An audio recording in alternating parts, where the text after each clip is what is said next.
Selamat malam semuanya, ya ini Vlog edisi 4 Juni 2025. Seperti biasa, malam ini kita akan berikan update market ISG dan juga membahas ide-ide yang masuk di kolom komentar Vlog edisi kemarin 3 Juni 2025.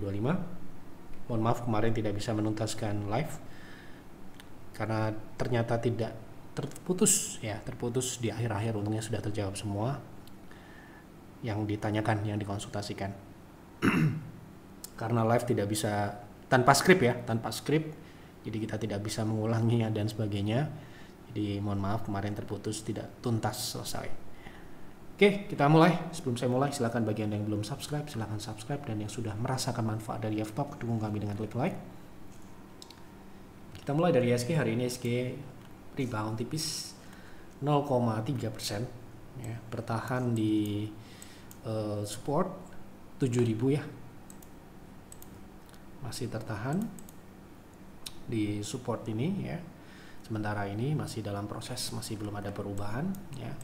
Nah, untuk indikator sudah terlihat ya, sudah terkonfirmasi ya. Oke, kita langsung masuk ke pembahasan saham saja.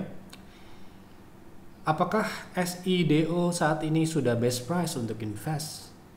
Oke, kita lihat. Kita menggunakan teknikal ya. Teknikal jangka panjang. Oke, ini saat ini masih dalam proses turun ya. Oke, best price sepertinya di bawah 500 ya, kalau tidak salah. Kita coba bahas. Nah, ini di bawah 500-an ini sepertinya sudah cukup best price ya. Area ya, tentu saja investasi kita tidak bisa menyebut poin harga, tetapi area ideal. Di bawah 545 sampai dengan di bawah itu merupakan area best price untuk melakukan akumulasi secara teknikal. Bagaimana potensi PTPS untuk trading? Apakah menarik?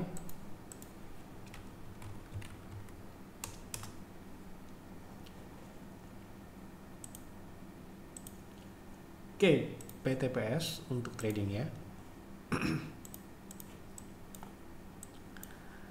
Oke, sepertinya hari ini terkonfirmasi membentuk support ya. Jadi ini mulai koreksinya sudah mulai terlihat membentuk support ya, sepertinya bisa untuk swing trade dengan target di 86. Sekarang di 83 ya. 86 ini TP terdekat. Lanjutannya mungkin kita akan ambil resist terakhir di 90-an ini ya, 96 95 untuk ekstensi di 106. Tentunya ini menarik ya. Karena secara risk dan potensi rewardnya lebih tinggi tentunya. Untuk TP terdekat di 87, 86 itu 4%-an dengan risk hanya sekitar 2%-an. Ya kalau Anda mau 5% bisa ya, di atasnya di 87, 88. Kemudian TP kedua Anda bisa pasang di 94, 95. Untuk TP selanjutnya apabila ini lanjut, ini bisa di 106. Lanjut ya. Tolong bahas DEWA untuk trading, berapa TP NSL-nya? Oke, kita lihat. DEWA, Dharma Hendwa. Sudah breakout ya, kemarin kita sudah sempat bahas ya, kalau dia breakout bisa buy on breakout. Jadi sekarang ini sudah di TP ya, di area TP terdekatnya di ekstensi 1,2. TP keduanya di 202. Jadi kalau mau beli sekarang agak tinggi ya, harus buy on weakness di 182 atau 183 dengan stop loss di bawah 176. TP-nya masih di harga saat ini ya, 190 200 ini. Ya, untuk lanjutannya kemungkinan bisa ke angka 220-an ya. Seperti itu. Tolong bahas BRI, apakah akan kembali ke low 3.400 3.500 kembali setelah tidak mampu menembus 4.400 dalam rangka penurunan ISG menuju 6.500 kembali. Terima kasih. Kemarin kita sudah sempat bahas itu ya terkait BBRI ketika nanti wave C ISG itu lebih tinggi dibandingkan wave A, tentu saja BRI ya sebagai pembentuk indeks tentunya untuk turun kembali ke 3.300 itu sepertinya masih kecil kemungkinan ya. Jadi sementara ini yang paling memungkinkan loh ya saat ini, karena ini adalah C sudah terbentuk ya, tinggal tunggu reversalnya saja. Perkiraan saya ya, untuk turun kembali berapa tadi, 3.400 3.500 sebentar. Kita harus lihat ya secara Fibo apakah mungkin ke situ atau tidak. 0,6 bertepatan dengan support gap di 3840. Jadi untuk turun lebih rendah dari itu kecil kemungkinan. Ya. Yang paling memungkinkan dan best price saat ini di 3830. Kenapa begitu? Karena ISG melewati target 0,3 dan sudah hampir mencapai 0,6.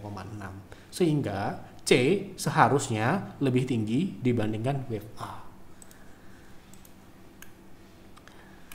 Lanjut ya. Tolong analisa untuk BRIS. Tadi saya ambil Fibo 0,38 terus nyungsep lagi. Untuk trading ya Pak, mau di averaging down. Saya punya sedikit 3 PV. Wah. Jadi kalau kita trading itu tidak boleh menangkap pisau jatuh, ya toh? Nah, ya. Oh Pak, kan 0,3 itu bagus. 0,6 itu kan best price, tidak seperti itu. Itu adalah target turun, tetapi kita tidak boleh menangkap pisau jatuh. Itu namanya spekulasi. Jadi target turun itu digunakan untuk menunggu harga tersebut turun dan terkonfirmasi rebound, baru kita ikutin untuk kita swing trading. Kalau di harga itu tercapai, bukan berarti kita beli, ya, gitu ya. Jadi supaya bisa besok-besok lagi tidak diulangi, ya. Jadi ketika kita si saham A target turunnya di sekian dan sekian. Apakah di harga sekian itu kita beli? Tidak. Ya. Kita harus melihat konfirmasi dulu. Kenapa? Karena kita tidak berspekulasi. Kita harus melihat konfirmasinya. Ya. Gitu. Nah, kalau sudah beli ya di berapa? 0,3. 0,3-nya di berapa? Ini menurut Fibo ya, 0,3 itu kan di 2640. Berarti sudah floating 3%. Berarti risikonya masih di atas batas risiko maksimal di private trading room ya toh. Nah, idealnya ya kalau koreksinya begini ya. Kan ini saham ini konsolidasi ya. Perhatikan baik-baik ya. Saham ini kan konsolidasi ya. Jadi potensi turunnya itu ya ke support konsolidasinya ya. Pertama ini akan turun di middle area. Middle areanya di berapa? Di 0,5 sampai dengan 0,6 ya. Jadi 2490 sampai dengan 2370 itu target turun setelah 0,3. Nah, kira-kira kalau mau menambah posisi di harga itu menarik atau tidak? Sepertinya kurang terlalu menarik. Kenapa? Karena Anda sudah loss sekitar 8%. Yang mana harusnya sudah dicabut dulu, nanti kita buyback di harga yang lebih rendah seperti itu. Jadi supaya apa? Supaya tidak terbiasa dengan menangkap pisau jatuh, turun ditambah. Itu hanya boleh dilakukan ya. Itu dapat dilakukan jika uang Anda tidak berseri. Tidak ada batasan. Pak, duit saya itu kalau sahamnya turun saya beli lagi. Duit saya banyak, bisa top up kapanpun. Nah, itu nggak usah didengerin ya, advisor nggak usah diikutin juga. Ya, tetapi kalau Anda duitnya terbatas, ada batasan maksimal. Nah, harus diatur dengan baik. Harga beli di sini berapa banyak, harga beli di sini berapa banyak nambahnya. Nah, begitu. Nah, ini untungnya masih 3 PV, tetapi tetap batasan risiko private trading room hanya 5%. Nggak boleh lebih. Bahkan kalau Anda bisa cek di laporan kinerja kami, Anda cek saja. Ya, di laporan kinerja, ya. Anda bisa cek di situ. Ya, berapa persen maksimal kerugian dan berapa mayoritas kerugian yang kami ambil di setiap trading kami. Nah, Anda bisa lihat di sini ya, di laporan kinerja ini kan ada, ya toh. Ini misalkan bulan Mei, ya toh. Ini ada yang 5%, ya, 3%, ya toh, 1%, ya toh, 5%, 4%, tidak semua 5%. Sekecil mungkin, ya. Kalau bisa kecil, sekecil-kecilnya. Ya toh, gitu. Jangan sampai kita menjadi patokan 5%, tidak juga. Kalau bisa 1%, 1% nggak apa-apa, gitu ya. Kalau potensi penurunannya ternyata lebih besar lagi, Anda bisa cut lebih awal dan Anda bisa buyback di harga yang lebih rendah. Kalau case-nya seperti ini, saya akan cut dan saya akan buyback di bawah nanti setelah ada konfirmasi di bawah tentunya. Karena ini konsolidasi, besar kemungkinan dia akan kembali ke support konsolidasi di 2200 atau 2100 loh. Kenapa begitu? Karena ini udah reject ya, di 3000 ini udah rejection.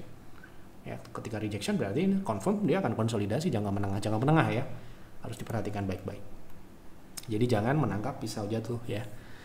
Menangkap pisau jatuh itu ya sangat resikonya sangat memungkinkan untuk kita berdarah-darah ya, karena menangkap pisau itu tentu saja sangat berbahaya ya buat kita yang modalnya sedikit ya loh, yang kecil ya. Kalau uangnya tidak ada limitnya, tidak berseri, monggo ya, silahkan mau beli berapa kali pun, berapa banyak pun nggak akan rugi. Kenapa? Karena duitnya nggak ada habis-habisnya ya, gitu kan. Oke. Mohon Pak Yusuf, rencana saya ingin invest di saham-saham yang belum lama melantai di bursa dan mempunyai prospek yang bagus dan harga yang masih murah. Bisa minta tolong analisa saham data bagaimana prospek invest dalam jangka 3 sampai dengan 5 tahun ke depan dan bagaimana pendapatnya setelah grup Jarum masuk ke saham ini, Pak. Terima kasih. Oh, ada informasi Jarum masuk ke sini. Ya, itu sentimen bagus ya berarti. Tapi kita tidak menggunakan itu ya. Kita menggunakan data secara kuantitatif. Ya toh. Oke, ini IPO 2024 Mei, artinya yang bisa kita pakai adalah 2025 kuartal 1 gimana, bagus apa enggak gitu kan. Nah, sementara ini kinerjanya bagus ya, tumbuh dengan profitabilitas yang sepertinya memang kita lihat ya berapa persen, sepertinya tebal ya, secara profitabilitas juga tebal 20%-an, tetapi ini turun ya, turun dibandingkan sebelum IPO ya secara profitabilitas. Nah, ini juga harus dicatat baik-baik ya, ketika kita berinvestasi itu semakin sedikit data yang kita bisa gunakan, semakin lemah, sehingga strategi pengalokasiannya tidak akan bisa maksimal. Begini misalkan, oh saham ini memiliki market cap sebesar ini, berarti alokasinya segini. Tidak bisa seperti itu kalau ternyata datanya tercantum di sistem kita ternyata tidak memenuhi syarat minimal 3 tahun. Kalau 3 tahun itu terlalu lama buat Anda, ya sebaiknya trading aja gitu ya. Kenapa begitu? Karena ini bicara investasi adalah komitmen jangka panjang 3 tahun sampai dengan 5 tahun. Tidak mungkin kita berinvestasi pada perusahaan yang datanya baru ada 1 kuartal yang bisa kita nilai, bisa kita kaji. Terlalu lemah, terlalu prematur ya toh. Nah, kenapa? Ya namanya kita bisa menghitung, walaupun itu bukan sebuah kepastian, tetapi paling tidak kita bisa tahu secara historical dia seperti apa kinerjanya, untuk kita bisa melihat ke depan potensinya seperti apa. Jadi menurut saya untuk saham ini belum bisa kita rekomendasikan meskipun kinerjanya tumbuh sementara ini ya.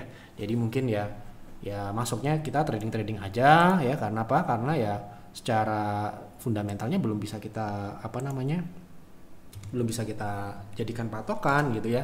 Ini contohnya ya, kita juga trading di saham data ini di Bulls Hunter misalkan di bulan Februari yang lalu, tentu saja ya sahamnya cukup instan naiknya ya. Kalau kita bicara saham ini kita cukup cepat ya kalau kita bicara trading ya. Kita rekomendasikan itu di bulan Februari ya, Bulls Hunter. Di situ Anda bisa lihat di bulan Februari itu kan di sini ya. Nah, ini ya 2025 setelah itu naik. Ya, tentu saja ini sangat instan sekali ya kalau kita mau memasukkan saham ini untuk investasi. Sementara ini belum bisa, tetapi untuk trading mungkin bisa ya, untuk merekomendasikan. Kalau Anda tanya ke kami seperti itu ya jawabannya. Kenapa? Karena kami tidak bisa melakukan analisa tanpa adanya data yang jelas dan sudah terbukti. Kalau data itu sebelum di IPO kami masih meragukannya. Kami cukup skeptis ya, jadi nggak bisa hanya karena si ini mau masuk, si itu mau masuk, si ini mau akumulasi, si ini mau berinvestasi di sini. Saya tidak peduli dengan itu. Yang saya pedulikan adalah bagaimana kinerjanya, sehat atau tidak pertumbuhannya, ya, organik atau tidak profitnya. Nah, itulah yang kita harus pegang untuk pedoman kita berinvestasi jangka panjang. Bukan karena si X, si Z, si W mau masuk, kita nggak peduli, ya. Kalau itu bagus, memang barang bagus, harga sahamnya belum naik, ya kita akan rekomendasikan gitu. Sementara ini seperti itu untuk saham data. Oke, lanjut ya.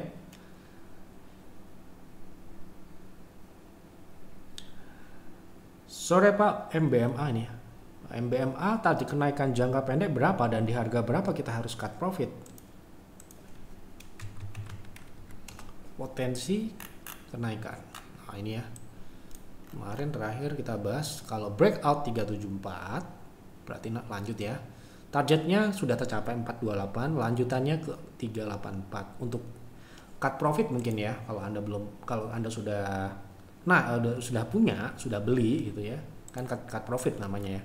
Anda bisa proteksi di 428. CBDK untuk swing apakah sudah menarik berapa TPNSL-nya? Oke.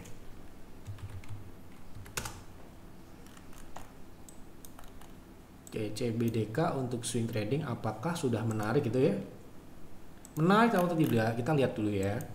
Yang jelas ini saham ini posisinya sekarang ini sedang membentuk support ya. Supportnya ini adalah bisa menjadi batasan proteksi atau risikonya. Itu sekitar 4%. Secara risk oke. Karena ini saham ini konsolidasi jangka pendek, ya kita akan berekspektasi trading di area konsolidasinya dulu ya. Pertama, TP1-nya adalah di middle area di 0,5-0,6, itu sekitar 5% masuk ke dalam batas minimum ya. Kemudian TP keduanya di 0,7 sampai dengan level 1 kali. Jadi sekitar 17 sampai dengan 12%. Jadi bisa cukup menarik secara risk and reward. NSP apakah bagus untuk invest? Best buy-nya di berapa untuk invest jangka panjang? Wah, sepertinya sudah terlambat kalau masuk NISP sekarang. Karena terus terang sudah cukup lama ya saham ini. Kita bahas layak untuk investasi tahun-tahun 2022 ya.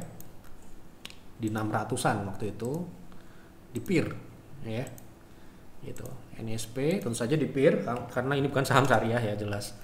Jadi NSP sendiri kita rekomendasikan di 2022 ya. 2022 itu harganya belum naik ya. Waktu itu 2021, 2022 ya. Jadi 2021 itu kita beli di 700-an ini ya. Nah, ini 2021 ya. Oktober nih ya. Di sini nih. Nah, ini ya. Saat itu kita beli di 700-an. Kalau sekarang ini ya udah naik toh. Kalau udah naik ya tentu saja secara fundamental tentunya ini layak investasi menurut kami ya. Tetapi harga sahamnya memang sudah naik, bahkan sudah naik 100% lebih dari rekomendasi kami. Secara harga saham tentunya ini sudah mengapresiasi dia punya fundamental yang layak investasi. Yang kita cari adalah fundamentalnya layak tetapi harga sahamnya belum naik gitu. Jadi harga sekarang menurut saya sudah terlalu tinggi untuk dibeli.